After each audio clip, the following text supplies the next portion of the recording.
Mr. President, this is an urgent message and request for a pardon of innocence for the following three Americans: Michael Castellero, Brian Martinson, and Francine Lanaya. They are now all facing prison after a federal security fraud prosecution involving a private equity firm called Straight Path. The government alleged that Straight Path sold shares it didn't own, charged undisclosed markups, commingled investor funds, and misled investors about what the fund actually held. That's the government's theory. But during the trial, testimony from the SEC's own witness revealed something important. Straight Path Management was not, I repeat, not a registered investment advisor. It was an exempt reporting advisor, an ERA. And the SEC witness also confirmed that document requests sent to Straight Path Venture Partners were voluntary requests, meaning the firm was under no legal obligation to comply and there were no sanctions for declining. So the question becomes, how did a regulatory issue involving an exempt reporting advisor suddenly become a criminal fraud case?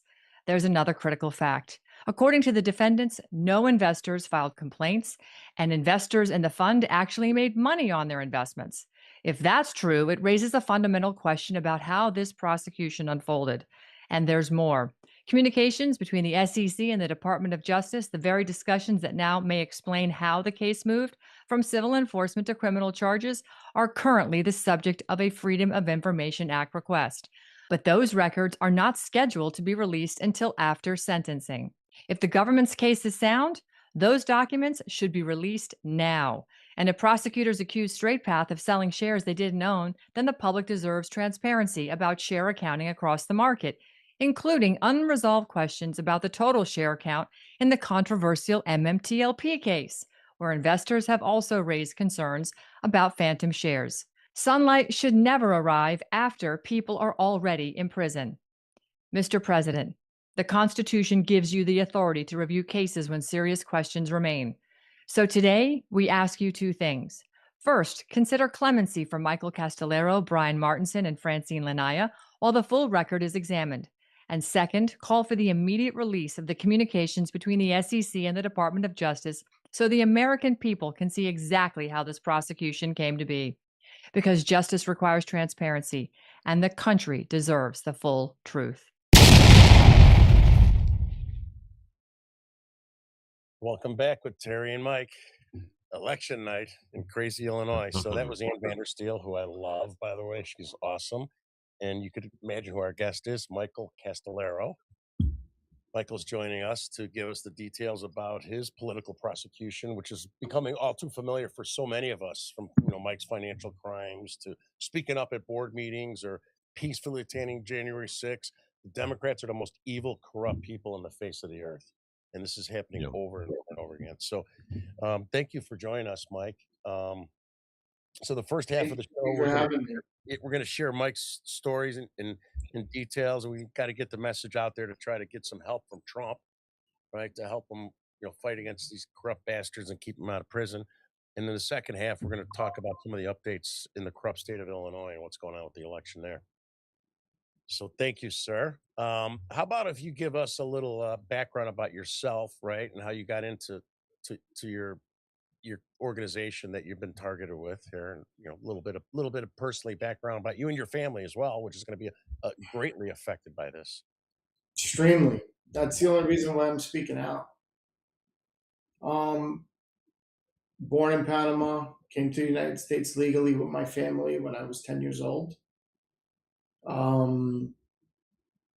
Moved to Miami, then moved to New York, where my father got a job in Manhattan, and I became a stockbroker / financial advisor for 10, 15 years, and I was getting fed up with the regulatory oversight of FINRA, and then me, Brian, and Fran got to talking, and we kind of like, listen, we have a niche for this. We built a little Rolodex of connections. Let's start a pre-IPO fund. Plus, President Trump's now in office, so they want more regular people to be able to invest in these products.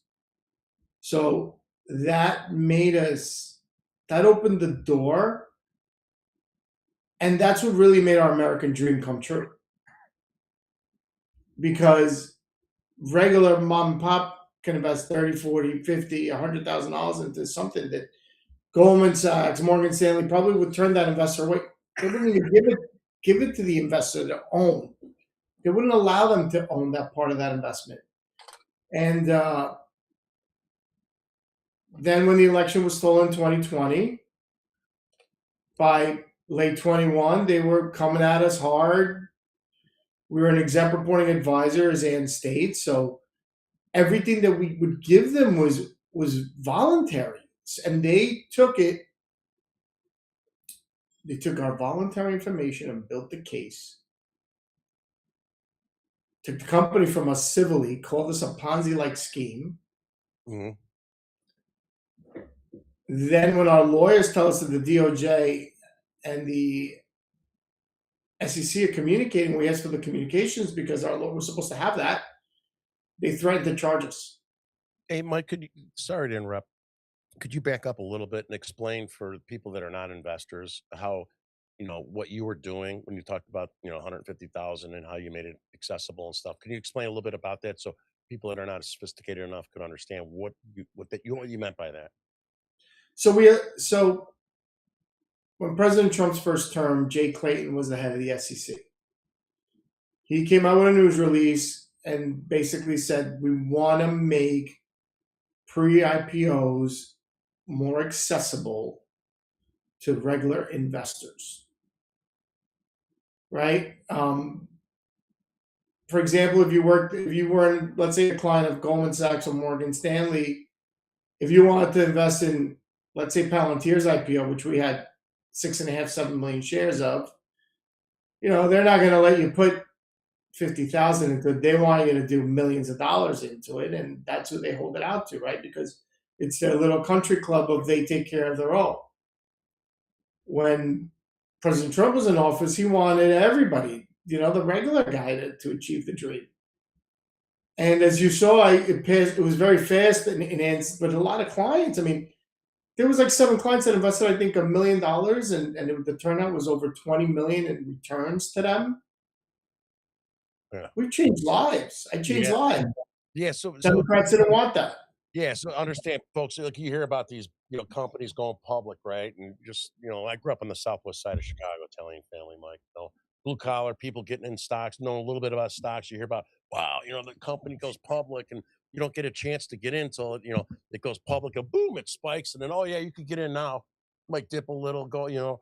So the way you make money on these big, you know, exceptional companies, right? That everyone's talking about is the select few that Michael just said, the club, which is absolutely is.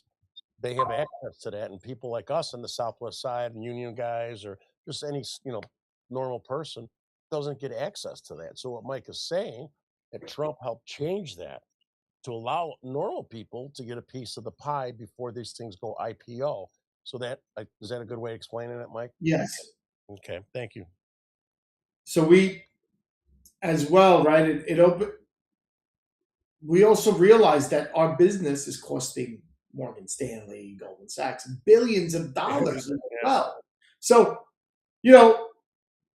we were blessed. We're making, we're doing very well, but at the same time, we're also hurting them. You're taking their pie. You're taking some of their pie for their buddies, right? Right. We're right. So by us having a business, we're like one slice of the pie, and there's 7 pies. So I took one slice, but those 7 pies, they're not they want to over accentuate companies going public the traditional way is 500 $1 billion, and that's how much how much in shares they're collecting from the company and so on, when that wasn't happening because we were doing it cleanly. Yeah. And that's why when the rest of those pie, right? They know the baker, so they could go back and complain and say, "Hey, you're giving this guy some pie. Go get his ass." Kind of, I'm making it in Southside terms, right? This guy, and they're going to bitch, and they have political influence and money and power, right? And they don't want to give that up if they don't have to. Correct. So once Gary Gensler came in, they went right after us hard. They were They couldn't get clients on the phone. They called every single one of our customers. Our customers are hanging up on this SEC. Like, I'm very happy what I'm doing. I just made 3 times on my money. I don't need to communicate with you. I think that made them angrier. Yeah. Right? Then voluntary information they took from us and built this massive case. Investment advisor, when they took the company from us civilly, they said we were $14.6 million short on shares of companies.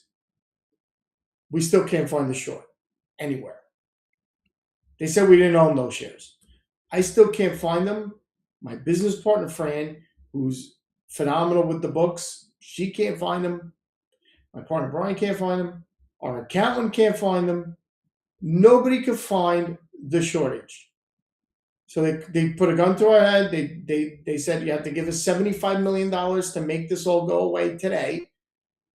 And when we said no, but we'll give you what you say you're short, so we gave them the $15 million. We gave them $17 million for the quote unquote shortage.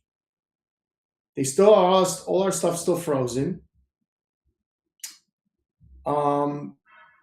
A year and a half later, November 29th of 2020. So that was May of 22. I'm going to interrupt you again. Sorry, Mike. I'm trying to make it easier for us. So, like, say you forked up the $75 million, right? And you said, really, there's no victims. It's really created, right? So if the government, if you would have said, here's the 75 million, were they just going to keep it for themselves or give it to so-called quote victims? I'm assuming there's no they were going to keep it. They were going to keep it. Yeah, that's why I was leading. So I wanted you to say that. So they're going to give us 75 million. We'll let you go. It's okay. But wait, you're doing and we're going to steal your company. Yeah, we're doing this for the victims, but this money's ours. So they're full of shit, basically. So okay. So then I'm glad you went that way, because over 2,200 customers we had, not one customer complaint, not one customer ever lost a dime. We were showing 2 to 3x returns on investments. And then they appoint a receiver, Judge Lewis Kaplan. You know him from the E. Jean Carroll case, right? Oh God. He doesn't care about any facts that we've had. Mm-hmm. He just listens to the SEC talk for 3 minutes. Okay, no problem. Yeah, it's Friday afternoon anyway, so their assets stay frozen. I'm going to interrupt you again. Sorry. The receiver, just so you guys know, the receiver is someone that the court appoints, if there's damages or all of this bullshit. And typically it's a scam. That's another scam. The receiver makes more money sometimes than the damages. Or if there are, in fact, damages and say there really are victims, they suck up all the money, they keep the money, and then they give little scraps to the victims. So that's another scam. The receiver is another scam. Right, Mike? Major. Yeah. That's what I was going to allude to that right now. So now we have to appoint a receiver with the gun to our head. So we picked 3. We even asked if our accountant could be appointed the receiver. Right? It's easy. It's he knows the company in and out. He knows the company probably better than us. He knows the math better than us. Nothing. So we picked 3. The SEC picks 3. Out of those, the judge is supposed to pick one. No, he pulls in his friend. Judge Kaplan brought in his friend. Now, mind you, on the civil case, they shut us down as a Ponzi-like scheme, right? To this day, the receiver has probably generated $20 to $30 million in fees for themselves. Did you guys hear that? And that's money that's supposed to go back to the customers that are not complaining. There's out of the 17 companies that when they took the company from us that we had private shares of, I think 3 or 4 have gone public. Anywhere from 4 to 6 X's to the customers, and they're giving them like scraps. Mm-hmm. Like if you invested 100, I heard a story the other day from a guy that invested $100,000. They sent them $1,000 check, and Judge Kaplan is signing off on the rest of the money staying, so the receiver could cover its fees. Yes. Massive fees. Massive fees. They put an army. Obscene fees. Listen, I made my money. I was incentivized. I needed our money, right? We made a markup, yes. Mhm. But our money, when we made the real money, was when our customers made money. It's highway robbery what they're doing. And we even got yelled at from Judge Kaplan. We were fighting, okay, you said we're short 15 million, 14.6 million. You have 17 of it. Buy the shares. We went from May when they took the company all the way till almost September that we had a letter like a NIS, you guys need to leave me alone, to stop telling the receiver to buy the shares.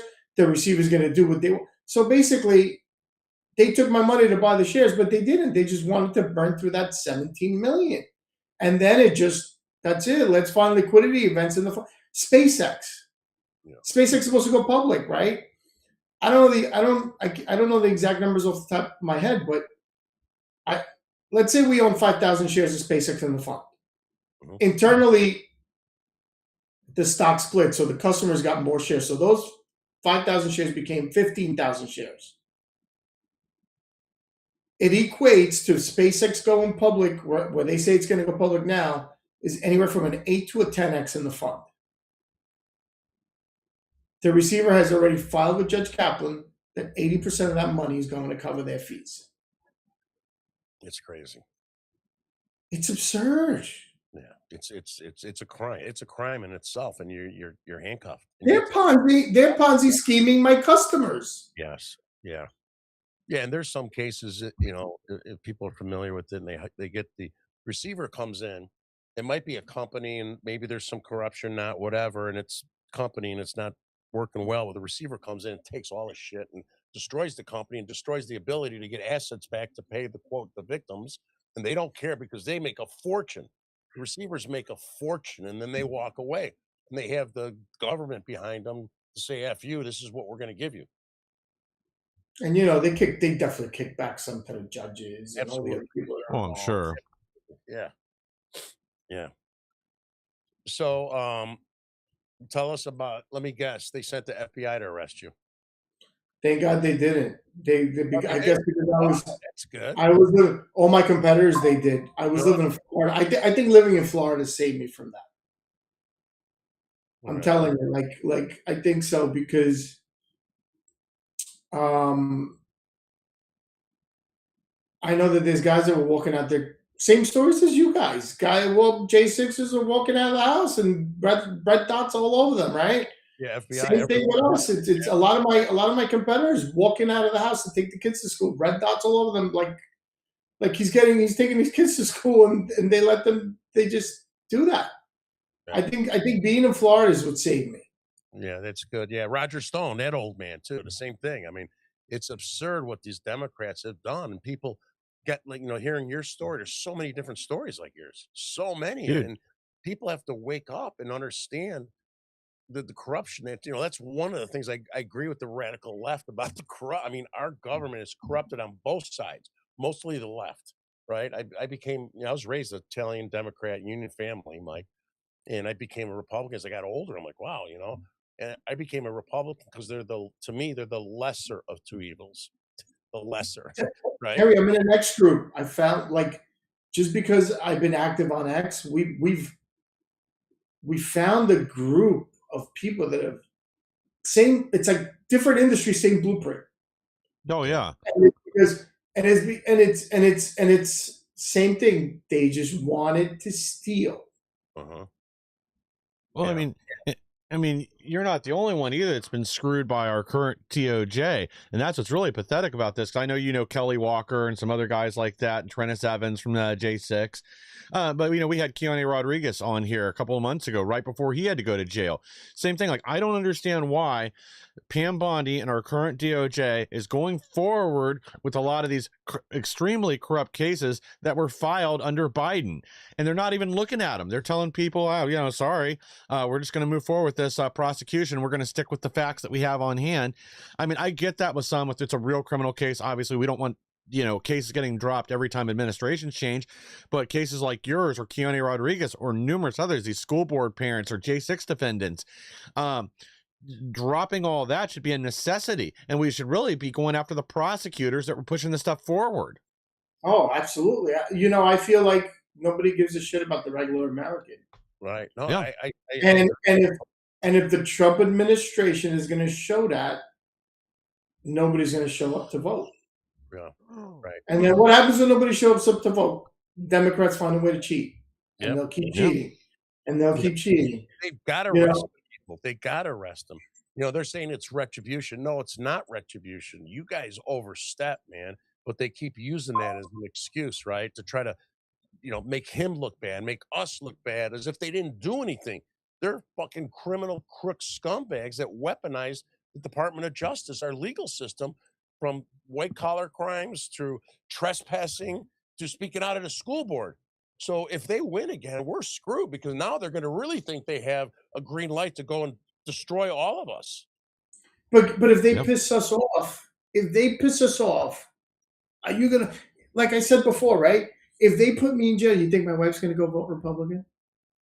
You think my mother-in-law? You think my parents? You think my friends? You think everybody that knows how much I've been screwed? You think they're gonna care or want to respect to vote? Yeah. Because now the guy that listen, I'm such a Trump supporter that when I moved to Florida, as Biden was getting sworn in, at the same exact time, I was taking the tour of Trump Jupiter. That's how much I felt my allegiance to him, because he made my American dream come true. Mm-hmm. And if he's still president and I'm living an American nightmare because of my support for him, where the fuck does the loyalty go? Yep. And, right? With my case, I spoke up about porn in my kid's school. I didn't do anything wrong. I got attacked by the left, Southern Poverty Law Center. I peacefully attended January 6th. I didn't go in. I didn't fight. I didn't yell. I was there. I filmed. We left before anybody went in. Next thing you know, I'm labeled a domestic terrorist. Southern Poverty Law Center is writing stories about me. FBI shows up on my front porch. I didn't, then they're going after my job, the left. I lost my job after 23 years because of all the attacks on Twitter. And I worked for one of the biggest international consulting firms in the world. And I lost it because of politics. And these people need to be held accountable. Matt Gaetz got me off. Speaking of Florida, he saw the stories written about me. Matt Gaetz and Congressman Troy Niels, Texas and Florida. They sent demand letters to Garland Ray and Mayorkas demanding, why did you put him on a domestic terrorist list? But I email him once a day. He doesn't care. He doesn't care now. They're famous. Some of these people forgot. Yeah. That's the problem. There's a lot of people that, unfortunately, and I hate to say it, throughout this journey, forgot. Yep. He doesn't remember that a year and a half ago they wanted to hang him for supposedly having sexual relations, a fake story about him, right? So what does he do? He doesn't give a shit about anybody else, right? And I'm telling you right now, I think a lot of people have forgotten. Yes, they move on. And I ran FOIAs of myself from like 2021 to recently, last May. There's 346 pages the FBI has on me in my 60s because of because of what we're talking about right now. I didn't do anything. You're lucky you got them. You're lucky you got them. They want to give them to us after we're in jail. They won't get them. No, I didn't get them. They said it's going to take 49 months. They just told me we got 346 pages on you. You could get them in 49 months. But if you ask for just 50, we'll give them to you in 9 months. Matter of fact, it's been 9 months now. I got to go back and check. And it's bullshit. When it should be 30 days. Yeah. Right? Something reasonable. 30. So this, I brought this up to your point. It's like, we're running the show now. Why the hell? Why don't they release that shit? I want to know who the hell was writing shit about me in the FBI. Who put me on a list? Who took me off a list? Why were they allowed to do that? Why are you hanging on to this shit? And we're running the FBI. Why can't I see those pages? Exactly. They were using like the Clear Sky or Safe Skies, Clear Skies. What's the program they were using to hit everybody, take them on, put them on the Quad S list? Yeah. We have a right to know who orchestrated all that stuff. Yeah. They did that to my family, my wife and children. Like, were Quad S and stuff when they went with me. So tell us about So you had your hearing, right? So for those of you who don't know, the Southern District of New York was and probably still is one of the most corrupt, liberal, infected federal districts around, right, Mike? Well, the Eastern District of New York is more corrupt, Oh, is it? supposed from what I've heard, and they Oh, turned my case away. They wow. turned it away. So now, what is the next man up? Is that the way that we'll make? Oh, you couldn't find anything, so we'll make one up, So right? Seems Shouldn't it that way. be? can you give us an elevator pitch of your hearing? You know how that went, and I know. We won every day. We won every day. Yeah. I'm telling you, I've never.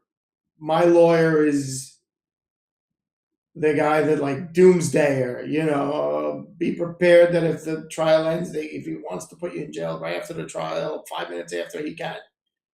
And every day he's leaving with a smile. And because 4 out of 6 charges were to debunk that we were investment advisors and all those conspiracies and all that. As soon as we get to the charging instructions, Judge Furman, remember him, Mahmoud Khalil, right? Mr. hanging out with Mamdani now, Mamdani's boy now, but Yeah. right.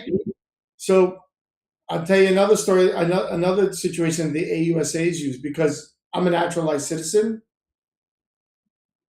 Like 2 or 3 days after Mahmoud Khalil, the whole thing happened with him, and Judge Furman stopped it, which was my judge on the criminal case. My lawyer calls, the AUSA is threatening to use the reverse tactics that Judge Furman used to block Khalil, to use it on me to denaturalize me and get me out of here. Wow. You got to be really? kidding me. No, so that put me in a bad. That put me probably in the worst, deepest mental abyss ever in my life.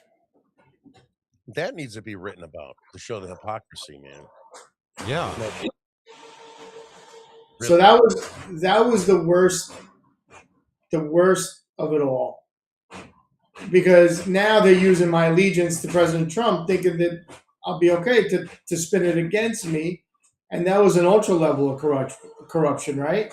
Mhm. So that's what really like. And then after that, it was like I went into a bad state of mind probably for 2-3 months, and then I just woke up and I'm like, you know what? Screw these people. I'm gonna fight, and I'm gonna fight. I'm gonna fight. Mhm. Because they were like, we're gonna throw you out of the country. We're gonna take all your stuff, and your wife and kids are done. Wow. People are So- Because disgusting. they were trying to avoid trial. So in trial, we won every day, and right at the end, Judge Furman goes, "Listen, just charge them as investment advisors."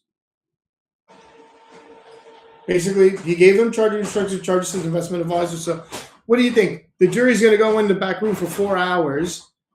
2 of them were probably lunch, and then they came out, and we were guilty on all charges because they wanted to get out of there. Yep. He forced them to be a jury during the government shutdown because it was in October 20th, so it was and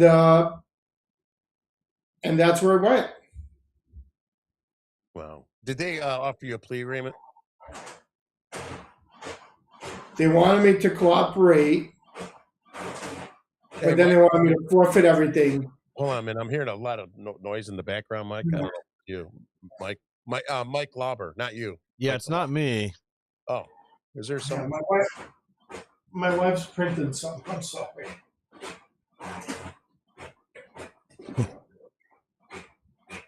Oh, it's the printer working. Yeah. I thought it was like a. It never works, but decided to work today. Huh. Sorry, guys. No worries.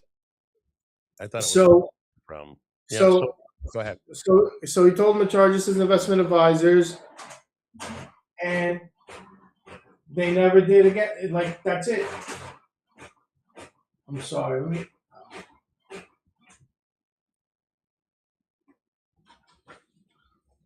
So I think it's done. I shut it. No worries, man. So once they did, they charged us as investment advisors, and 2 hours later, the jury deliberates, and we're going to appeal because obviously we were not guilty. And as we went, then we went we went. Well, this is where we're at. But I have my pardon, Peter Tickton. You know, God bless me. When I kind of started going in that positive mode that I said I'm going to fight every day, I just was like a hound on X, and I met Trennis through X, and Trennis had me sit with him and Peter and all this, and then all of a sudden, you know, I started garnering momentum because I said I can't be quiet. I'm not gonna. My right to free speech is not going anywhere. I'm going down swinging because the lawyers tell you not to talk because why? The judge is going to get mad. Screw that. Yeah. Yeah. Right. Screw that. Yeah. Hey, you already got railroaded. How much worse can you make it? Right. So you said the guidelines start at 10. Is that what you said? The cab. Yep. The floor is 10. Yeah, it's a mandatory minimum. They still have those in place. The federal guideline. Yeah. Yeah, and you got to do unfortunately 85% of that if that happens. So when is your sentencing date? April 15th.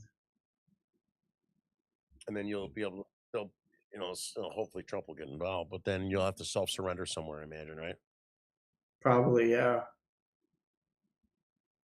But that's like I said, I'll go to jail. I'll have a roof over my head. I'm worried about my wife and kids, man. Yeah. Because that's all they want. They don't care who they trample. No. And that's what bothers me. And that's the thing that like frustrates me. Like I feel like the regular Americans just being so overlooked. Mm-hmm. Well, yeah. So it's like go ahead, I'm sorry. Well, it's the truth though too. Like, you know, you look, you know, something happens to Benny Johnson. Like, I understand them going after the person that was going door to door in his neighborhood looking for his house, but the other like death threats he's gotten through mail, they're on it like that. But if something happens to you or I, nobody seems to care. And you look at a lot of like whether it's school board parents, J6ers, other people like yourself, Keanu Rodriguez, all these other just trumped up crap cases that are just abuse of power. Nobody wants to touch them with a 10-foot pole right now. Like, I just don't understand how our DOJ this far in, we have no deep staters charged with anything. Nobody from the Epstein files. There aren't even crimes in there, you know, according to the FBI and the DOJ.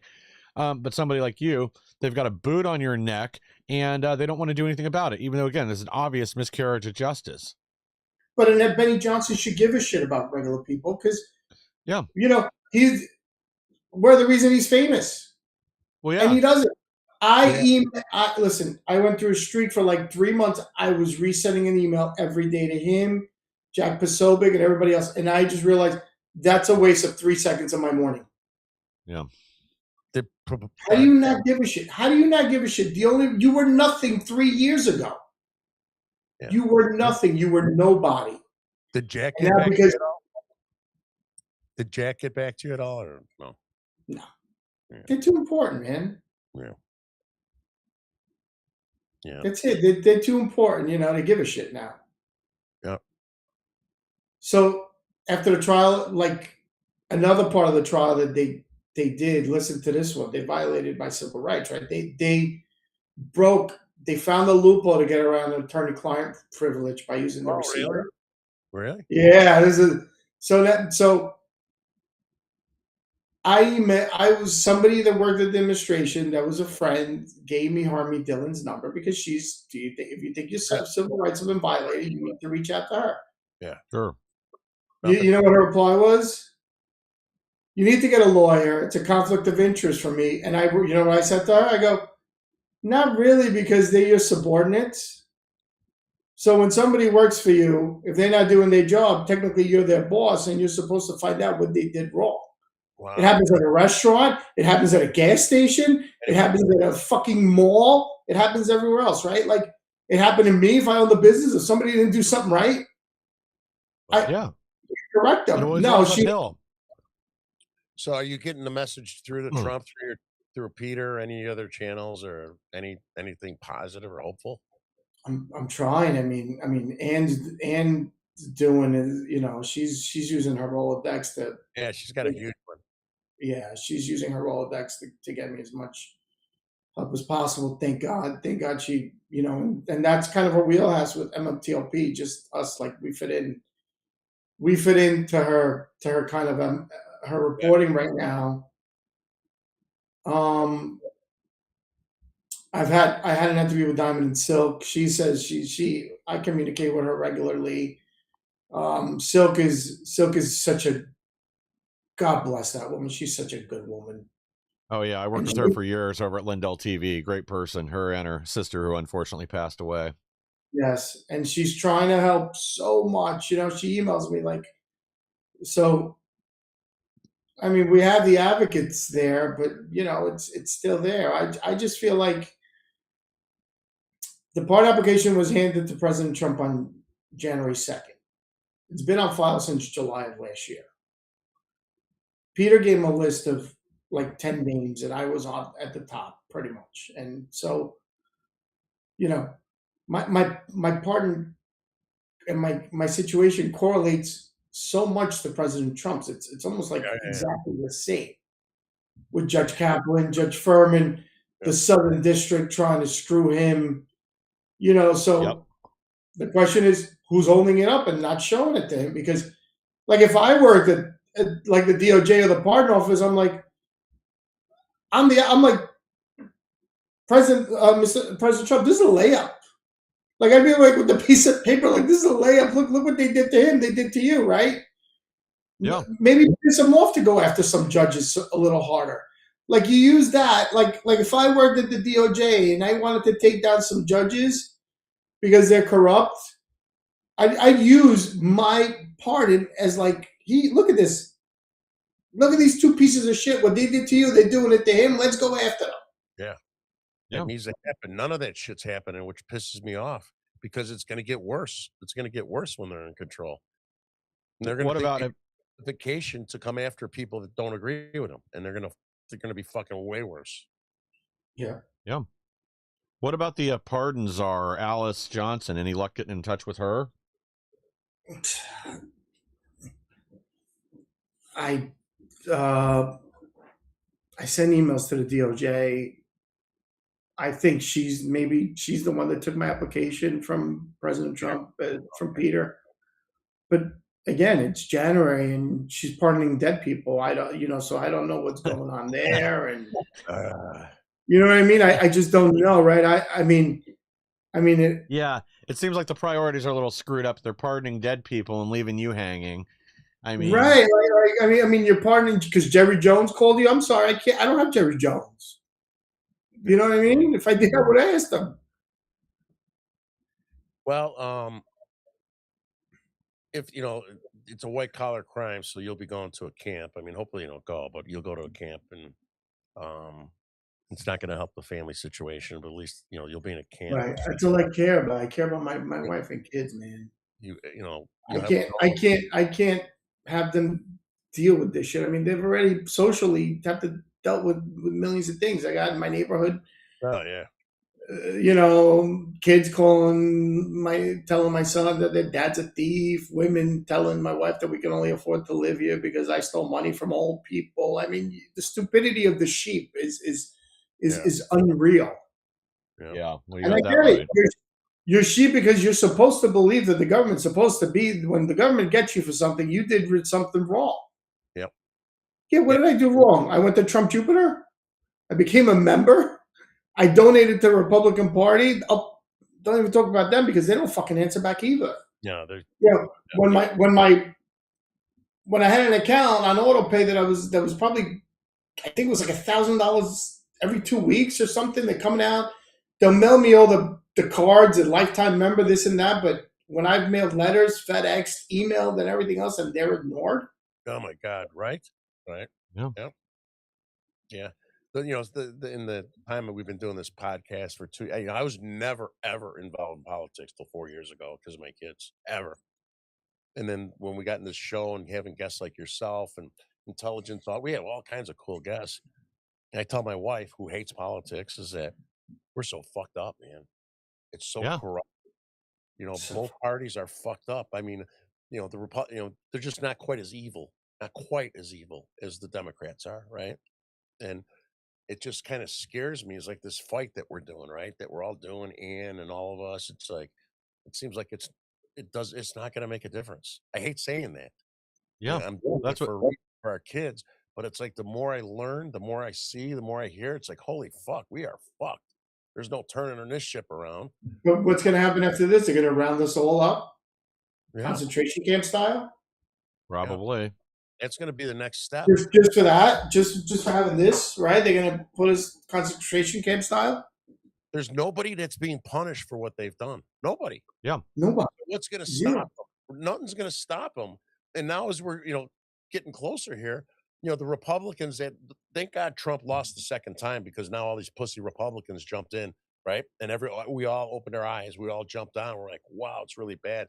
It's all these pussy Republicans in his first And 2 they years are joining him. and they're keeping shit from him. They got to be keeping shit from him. Yeah, as we get closer, I'm telling you right now. as we get closer to the end of his 4 years, those fuckers are going to be turning their backs on him. The Republicans. I'm watch. They're already work- doing it now. They're gonna What do you worry mean if we don't win the midterm, we're gonna start turning his back before 2026 is over. Yeah. I Then mean, it's it's him already happening. fighting against himself for the next 2 years. Well, I mean, it's already happening between the inaction at the DOJ. They can't even pass the SAVE Act, which 85% of Americans across party lines want this law to help protect elections. They can't even do that. It's not just resistance from the Democrats. It's these rhino Republicans that nobody's been brought to justice for anything. Epstein files, Arctic Frost, any of the other Russiagate, nothing, zero, nobody. I mean, it's absolutely pathetic. And then they're worrying about losing the midterms and division in MAGA. Well, you wouldn't have that problem right now if you guys would just get off your asses and do something. I mean, at this point, people would be happy just to see progress and to see cases like yours dropped, or cases like Keone Rodriguez, his reversed, maybe them doing something for the school board parents or J6 defendants or other people. But there's just nothing across the board. Congress sits on their ass. They pretend they can't pass anything. They pretend, oh, the filibuster, we can't get rid of this, and they're not even honest about that. It was never, this zombie filibuster we do today is never how it was intended. It was supposed to be, you got time to make your case. As many people on whoever was opposing what could go up and speak for, as long as their bladder would hold, basically. They could go up twice. And at the end of that, you still had a normal vote. 51 vote majority, passes whatever, or it fails.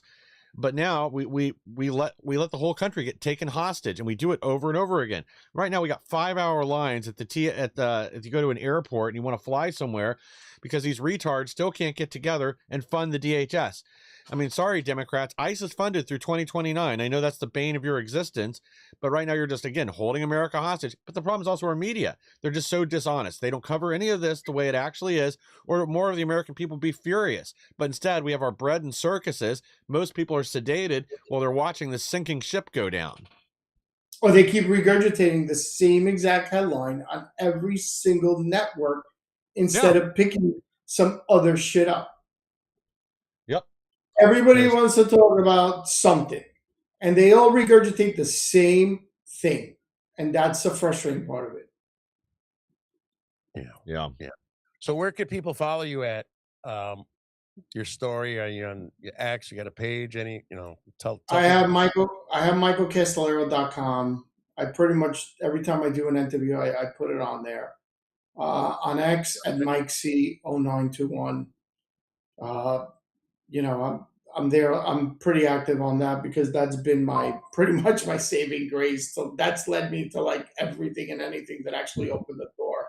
Yeah. So it's like Elon Musk bought X, and I kind of went back on it, and I feel like, but I still feel like now I'm blocked from like getting that extra mile and trying to reach out to real reporters or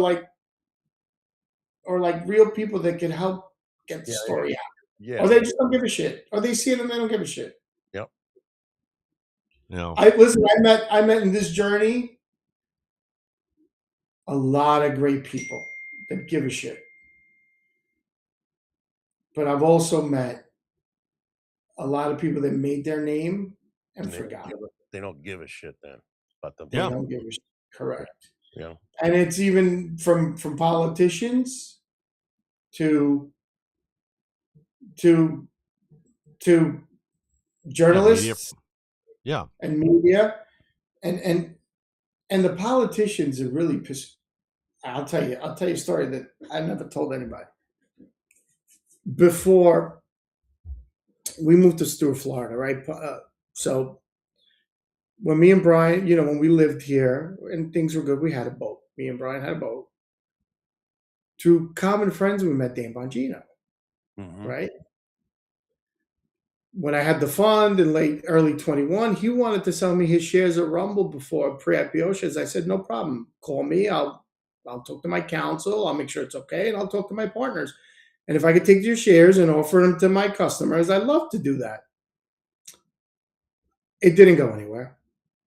2-3 times he's been on my boat, drinking this and that. I have his number. I've reached out. You think he's answered me once? No. We go to the same church. He'll see me in church. He'll give me a high five. But you think he's ever? Yeah. When I've texted him, asking him, when do you think he gives a shit? No, that's a perfect example. I mean, you know me from before. Yeah. We weren't best friends. We were acquaintances, but and you know a little bit of my business, and when I reached out, well, you're not don't just not reply. Yeah. Tell me to go fuck. I prefer you tell me to go fuck myself than not reply. Yeah, I got his number. I met him too, and tried to get help, with the shit going on with me. And then he was in Mar-a-Lago and sat with a super wealthy, I'm not going to say her name, at the same table. And she, oh yeah, I really like him. Told him I said hi. Fucker never responds to me. Never. But when he's with this, this woman is like, mega donor person, and of course he's gonna pretend. Yeah. Of course he's gonna pretend. Never responded to one of my text messages. Yep. Too important. Well, yeah. He's an example of many. There's many. Yeah. Yeah. Well, my experience is there's very few that are really genuine and really do want to help out the little guy. I mean, the best example of that, unfortunately, passed away, and that was Lou Dobbs. I was fortunate enough to work for him as a producer for a while he was over on Lindell TV after Fox dumped him. And there were numerous times where we got nobodies on. People that the media were ignoring. People like the J6 grandma. Nobody knew about her story. She was looking at 30 years in jail. We talked to Lou about it. We found her. We got her on the next day just to talk about her case and get some eyeballs on it. And, that happened multiple times. But there's very few that wield the power they have for positive impact. Instead, it's just about ratings. It's about staying on top, whatever. I mean, I don't know who else is left that's really like that. That is like Lou, that would offer up, time on their channel, that 1 hour a day they get in front of hundreds of thousands of people, would offer that up to actually help somebody out. I mean, I can't think of anybody like that now. Unfortunately, all the greats are gone. Yeah. Well, I wish you the best. Wanna stay in touch, and if you, I don't know if you know anyone that went to federal prison, I can give you coaching if it comes. Give me a call. I don't. I'll reach out to you. Unfortunately, I don't. I got experience with that. 30. Everyone that watches this 35. I changed my life back then. I saw, and became who I am. I'm not proud of what I did. I got to say this all the time. I'm proud of who I became, and I got a second chance at life, and I'm doing my best to make up for it now. So, call me. I can tell you what to expect. I can promise you. I can't say anything about the family and finances, but you're not going to have any problems in there. You're going to be in a place where you're going to meet because of financial crime. I promise you, it's going to be like going to fucking boot camp. All right. So don't worry about that, but we'll talk offline. Nah, I'm not worried about that. I'm worried about my wife and kids, man. Yeah. I wish you the best. We'll stay in touch. All right, Mike? All right. Thank you, guys. All right, buddy. Well, thanks for being here. And Michael, I'll reach out too offline. I know you and I were talking before about getting you booked on some programs, and I'll reach back out to you tomorrow. We'll start getting you scheduled on some of these things. I've just been busy with everything in Iran, other things going on right now, but I'll talk more about that offline too. All right. Thank you, guys. Thank you, buddy. Thanks for being here, man. Thanks. Thank you. God bless you guys. You too, buddy. You too, man. Did we get any updates on the election? Man, I feel bad for him and his family. Holy shit. Yeah, I do too. I haven't seen anything definitive yet. It does look like, what's his name? Dabrowski is ahead right now. I'm trying to get the results to pull up, but a lot of these aren't updating. CBS is the only website I'm having luck with right now, and that's usually not the case. Yeah, because I don't say with Mike on there, but I know when my daughter was a month old. Oh my God, that was so fucking hard for me. And I look Well, at I'm her sure. when I left, and then you go, you gotta walk. It was hard. It was hard. Yeah, I mean, I can't even imagine. And sorry, I lied a minute ago. Now Bailey's up by a couple hundred votes.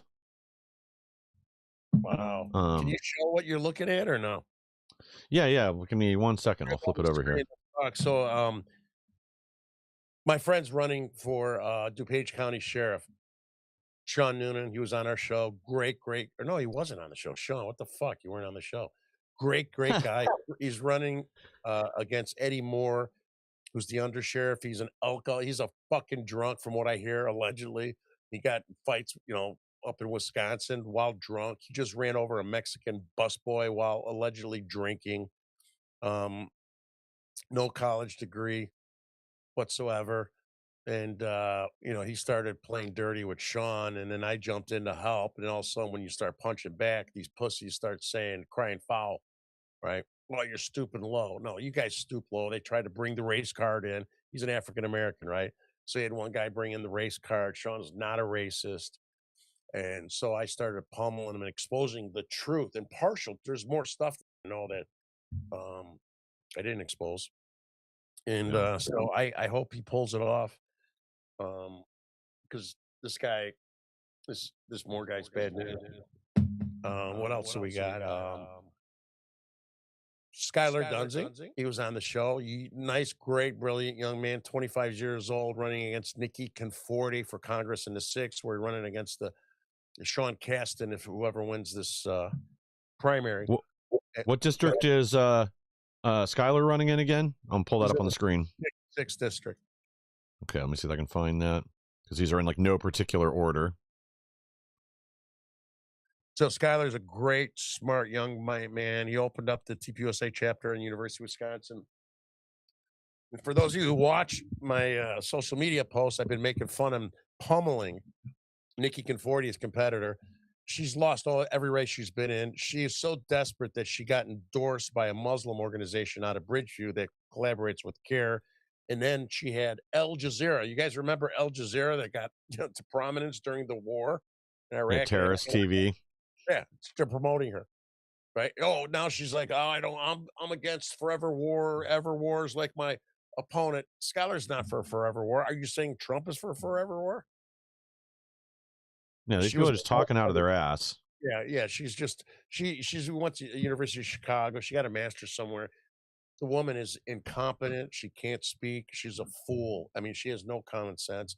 That shows the difference between having somebody that has book smarts, which I'm assuming she went to big schools. She has that big fucking deal. Yeah. It's a common sense and the ability to speak and communicate. She's awful across.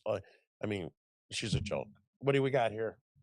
Well, Skylar's not doing too good. 33% of the vote is. He's at 19.5%, and Nikki Conforti's at 85%. The jihadi vote must have paid off. Yeah, that sucks. She's so fucking awful. Wow. Yeah. What else we got here? I'm looking through at other races right now with other candidates. 8th district. Oh my God, Jennifer Davis, you're beating Mark Rice, that scumbag. Woo-hoo. Yeah. Well, that's one good one. Let's see what else we got here.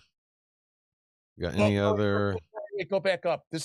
See that on the Democrat, that Daniel Bliss. He's got 30. That cat. She's that piece of shit Democrat that was thrown around at the ICE detention center. Yeah. Well, I don't know how she's going to serve the 9th district from prison, because I think she's still facing like 20 years in jail. Yeah, she was. What did he call that? She used to be one of those. She was like an e-girl, wasn't she? Yeah, like a kind of not only. Yeah, only fans or something. Yeah. Okay, let's go down here. Let's see what else we got. Let's see, the 10th district. 11th. Okay, I know. Jeff Walters won in the 11th district race. That sucks. I would have taken Pierce or Tadora Brown. Is Pierce the guy we had on our show or no?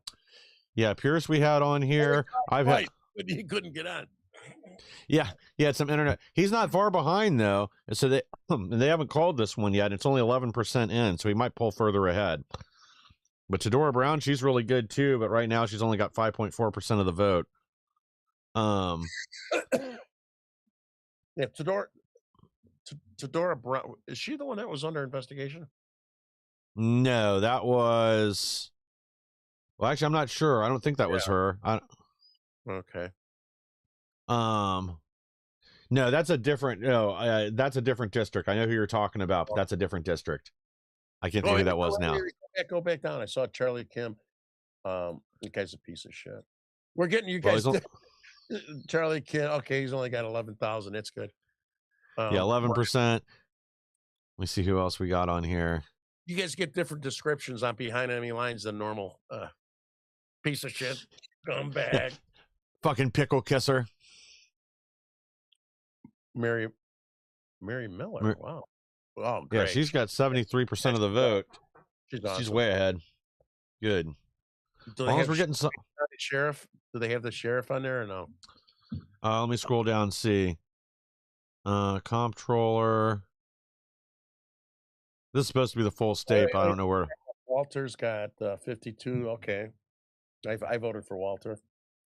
Holy crap, he's pulling ahead. Good. Yeah, I spoke with him. The interview was not great, but I was told he was a much better candidate. Okay. No DuPage County? Not that I saw, but part of it's this site is updating as we go. Let me see.